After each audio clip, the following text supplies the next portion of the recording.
Hey, in this video, we'll go over how long does it take to get verified on Binance. In my opinion, Binance is the best trading app, but by the way, this video is no financial advice. I'm just sharing my opinion. I'm a random dude on YouTube, but they pretty much have the lowest amount of fees that you can get on a crypto exchange.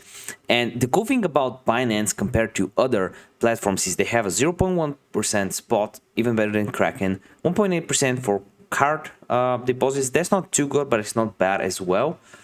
So yeah, to get verified, before we start, just give the video a like for the YouTube algorithm. Each like helps out the channel a lot, and subscribe if you're new. We gained like 500 subscribers yesterday, something like this. It's crazy, 300 subscribers. So join the community right now before we hit 100k. Pump the stock.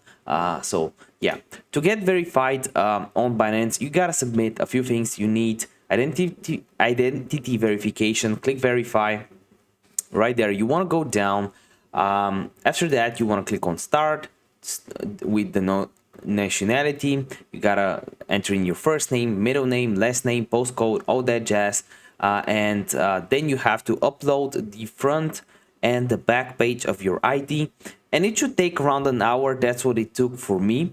I think they said it as well. It says that please be sure to complete the basic info and photo verification process within 15 minutes.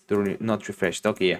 Yeah, but it says here normally the verification takes less than an hour, but sometimes it can take 36 hours. For a friend, it took a week. I don't know why.